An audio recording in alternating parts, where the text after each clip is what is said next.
All right then, well I've got a number of beds here, and what I'm doing, I put all my worms in rotation. And what I mean by rotation, the small, medium, and large. And I keep them rotated so I know the size that, what size they're in, and when they start reproducing, and when they turn into a full adult. And I just keep it from one bed. I'll take the big worms out of one bed, put them in a new bed, and I'll take the worms that's still in here, the babies and eggs, I'll put more feed on top of them, and I'll leave them in there for another 35 days. After I leave to start off with, I'll leave the other ones in here for 62 days, or give a day or two or whatever. Then I put them in there.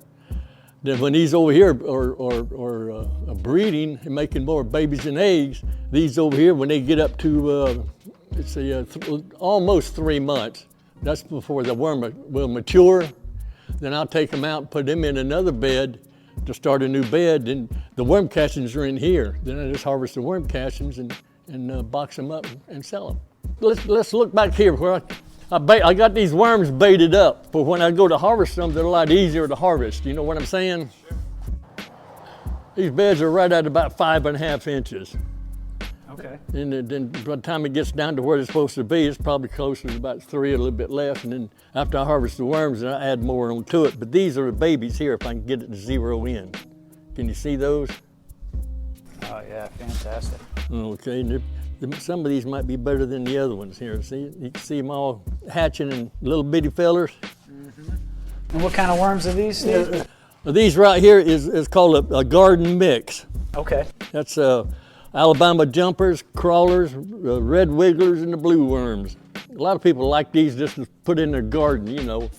And the reason for that is that when you put these worms in your garden or raise a bed or whatever, the worms they don't eat nothing alive, no live organic matter or whatever, you know, but they'll eat around the root of the plant. They don't eat the root, but they'll clean it off all the way around it, and then the root will expand. Then you get a better yield of whatever's growing, you know, or whatever. And then, while it's staying in there, it's gonna go to the bathroom, and that's more fertilizer. So, you know, it's two benefits to come to. So these are watermelon baits, right? Yep. That's when I get ready to harvest, you know, like all the big worms and everything, I go through here and use watermelon.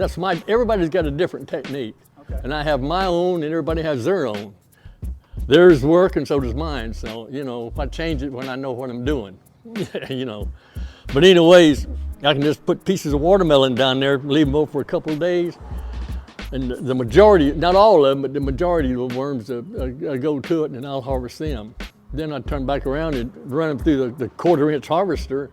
And then if there is any stragglers, I get them. Then the eggs and the cocoons and the babies fall through. Then I'll take those, put them back in the bed with some new bedding. Then I go to the next bed. Then I go here on the other one, I go to mediums. Then when I get on that side over, it's large ones. And I just keep rotating back and forth. Then I know which one's going to be next to harvest, where the worm castages go 100%, you know, pure natural. Right.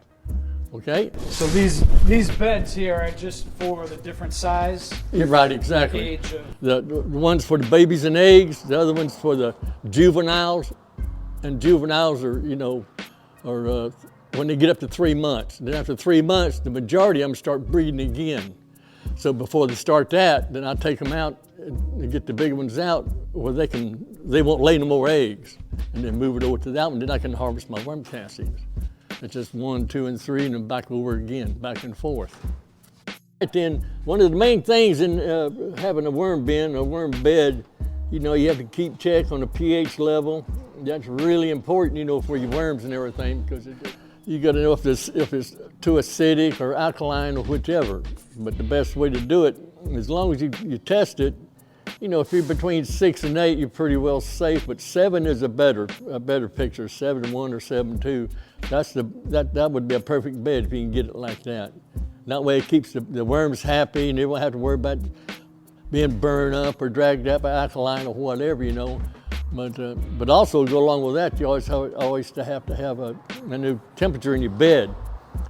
Usually these worms, this is a regular compost mix, you know, it's usually between, if you can keep it anywhere between 60 and 85 and 90, you get more production out of it. That's one of the two main theories right there. Is the pH level and temperature. You keep them two together and the moisture of your bed.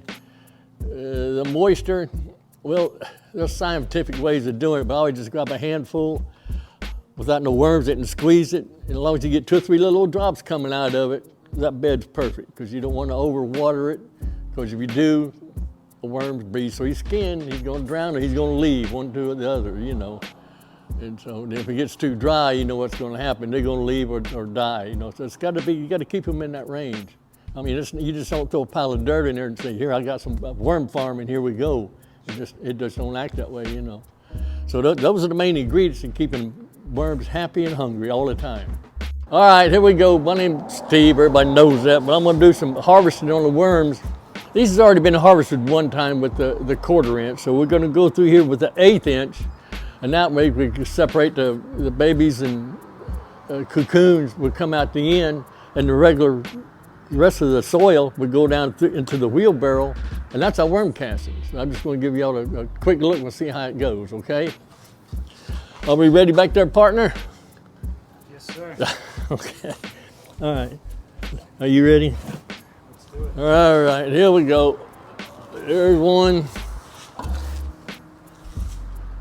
I usually put about 3 scoops in here. This is, hopefully before long we automated on our new worm harvester. It's coming, but our boss man's working on it. All right then, it's time to keep your eye up under there. You'll see it falling through, okay? If you can you see it falling through? That's your worm castings. And everything else that wasn't eaten, and the babies and eggs are coming out the other end. I just turn it real slow like that. I just keep doing it and keep doing it. It goes all the way down through like that. I just repeat the process, and then I take my hoe. All right then, I have my wheelbarrow under here, and I turn it around this way. Get it good to go. Then I reach under here and I rake all my worm castings in that little hole up under here. That's where all the worm castings falls through, just like that. Just like that right there. And you just keep repeating the process. Come around here and get your wheelbarrow. You pull it out. And there's your black worm castings. Right there, you just keep full until you get completely full. Then it goes to the baggage area, which I'll show you here in a few minutes. But that's how it's all bagged up. Okay?